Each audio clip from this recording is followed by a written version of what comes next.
Ya, pemirsa, balik lagi di Insert Pagi berikutnya. Kemarin selesai persidangan kita tahu ada tuntutan terhadap apa yang dilakukan oleh seorang Jonathan Fritzi alias Ijong.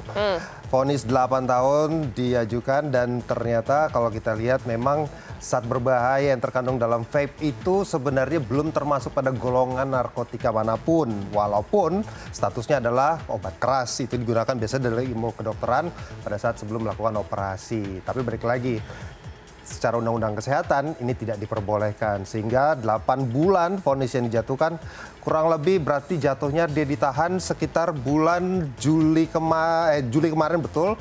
Berarti dihitung sampai 8 bulan ke depan artinya Maret 2026 dikabarkan Ijong mungkin akan bebas. Meski begitu ia pun masih merasa kalau ya itu tuntutannya masih terlalu tinggi dan berpikir untuk mengadakan banding ya pemirsa. Ya karena pembelaan dari Ijong itu adalah dia sendiri pun merasa tidak tahu kalau misalnya vape yang dia pakai selama ini atau diperjualbelikan itu mengandung zat berat. Tapi tentunya ini adalah kesaksian dan harus dibuktikan di pengadilan. Betul, nanti kita akan tunggu seperti apa update-annya, tapi untuk liputan soal persidangan kemarin ini dia untuk Anda. Vonis datang seperti hujan di siang terik, tak terduga namun tak terelakkan. 8 bulan penjara bagi Jonathan Fritzi bukan sekedar angka, tapi inilah klimaks dari perjalanan kasus peredaran vape yang mengandung zat etomidate. Di balik wajah tenangnya, ada gelombang yang tak terlihat antara rasa bersalah dan rasa tak pantas menerima hukuman. Dan dalam diam, Ijong menyimpan doa, semoga vonis itu bukan akhir, melainkan awal untuk menemukan dirinya yang lebih utuh. Menyatakan terdakwa Jonathan Fritzi Argus Simanjuntak alias Ijong, anak dari Herbert Simanjuntak tersebut di atas, telah terbukti secara sah dan menyatakan bersalah melakukan tindak pidana turut serta mengedarkan sediaan farmasi yang tidak memenuhi standar dan mutu sebagaimana dakwaan alternatif pertama penuntut umum. Dua, menjatuhkan pidana terhadap terdakwa tersebut oleh karena itu dengan pidana penjara selama 8 bulan. Menetapkan masa penangkapan dan penahanan jalannya oleh terdakwa dikurangkan seluruhnya dari pidana yang dijatuhkan. Memerintahkan terdakwa tetap ditahan. Yang pertama-tama saya mengucapin sama Tuhan Yesus Tuhan saya, dia udah memberi saya kekuatan. Makasih juga buat seseorang yang sayang banget sama saya, buat tim pengacara saya Ivan dan Bang Nahot CS. Kalau itu saya serahkan sama tim pengacara saya. Ijong dan pengacaranya tahu 8 bulan bukanlah soal waktu, melainkan penilaian atas niat dan kejadian yang tak sepenuhnya ia tahu menau. Dalam batinnya, ada protes yang tak terucap, bahwa tak semua kesalahan layak dibalas dengan hukuman 8 bulan penjara. Tentunya ya kami menghormati putusan tersebut meskipun kami rasa masih terlalu tinggi dari peranan Jonathan Fritzi sendiri. Namun tadi juga disampaikan oleh majelis hakim bahwa dari fakta hukum yang terungkap bahwa Jonathan Fritzi terbukti menyuruh melakukan dari pasal 435 Undang-Undang Kesehatan tersebut. Maka dari itu kami dari tim penasihat hukum dan nanti juga kami akan berdiskusi dengan terdakwa Jonathan Fritzi sendiri dan juga dengan keluarga apa upaya hukum ataupun tindak lanjut terhadap putusan ini. Maka dari itu kami sampaikan untuk pikir-pikir terhadap putusan yang disampaikan barusan. 1 bulan pun nggak cocok sebenarnya gitu. Jadi keadaan saya sekarang udah bisa dibilang lowest point-nya saya gitu. Apakah keadilan selalu pantas diterima tanpa tanda tanya? Atau ada kebaikan dalam melawan keputusan yang tidak adil? Ijong dan kuasanya berbicara pelan, mereka tak terburu-buru menyatakan banding. Namun akan berpikir ulang, mengkaji lagi vonis hakim sebelum ambil langkah hukum. Mungkin inilah yang akan menuntunnya menemukan jalan keadilan versi dirinya sendiri. Kami akan berdiskusi dengan terdakwa dan juga keluarga apakah kita akan mengajukan banding atau kita akan menerima dari putusan yang dibacakan oleh majelis hakim. Pikir-pikir bukan keberatan. Iya, itu memang udah hak dan kewajibannya kita gitu. Jadi nanti biar dipikir-pikir. Kan kita tidak menyatakan banding, kami menyatakan pikir-pikir. Jadi kita harus berdiskusi dulu juga dengan keluarga, bagaimana tanggapan keluarga atas putusan ini dan bagaimana tim juga penasihat hukum menanggapi putusan ini. Apakah terlalu tinggi?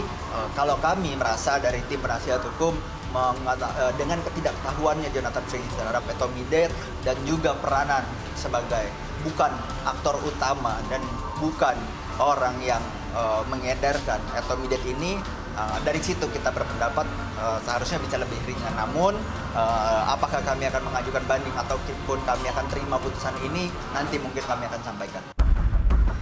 Bagaimanapun, sepanjang perjalanan kasus ini, Ijong memang mengaku tak tahu menahu perihal kandungan etomidat dalam vape. Dirinya hanya pemakai vape biasa, seperti lainnya yang tak menyangka di dalamnya mengandung zat etomidat yang dilarang peredarannya di Indonesia. Pengakuan inilah yang membuat Ijong tampak emosional ketika beradu debat dengan Evan di ruang sidang beberapa waktu lalu.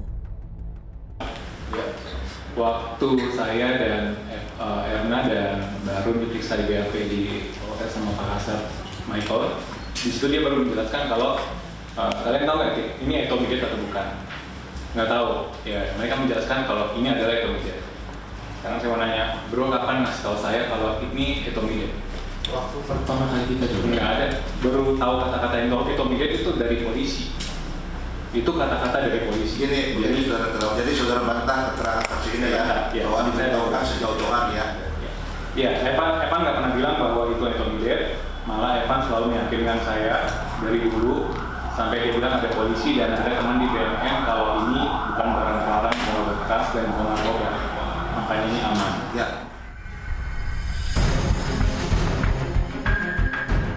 Ijong tak mengira obat itu menjerumuskan.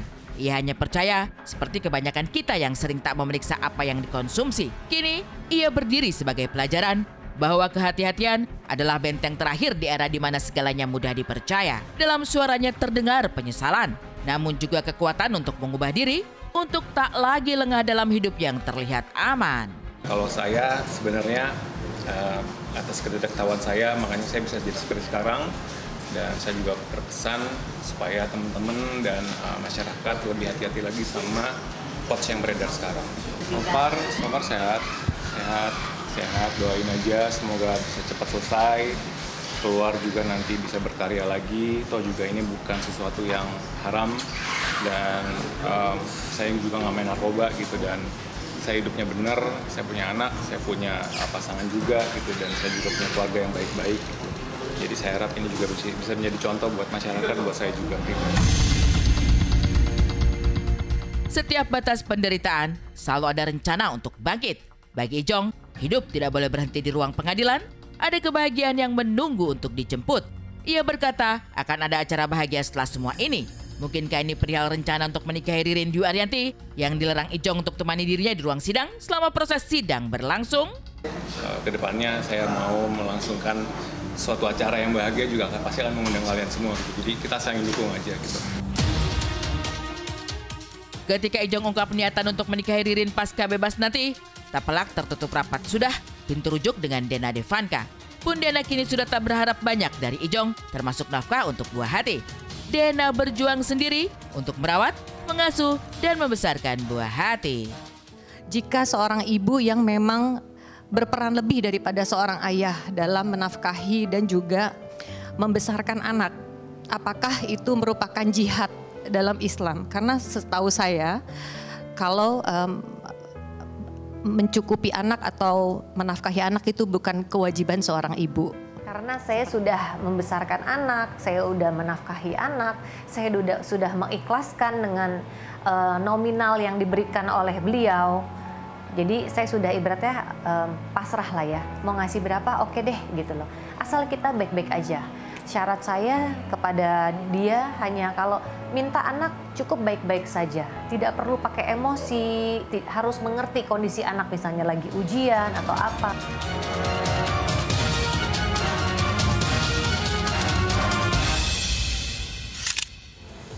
Ya, pemirsa, kita akan tunggu nanti persidangan selanjutnya apakah akan diterima atau menjadi sebuah perbandingan lagi. Artinya akan makin panjang lagi persidangannya. Kita tunggu aja dan kita akan terus update.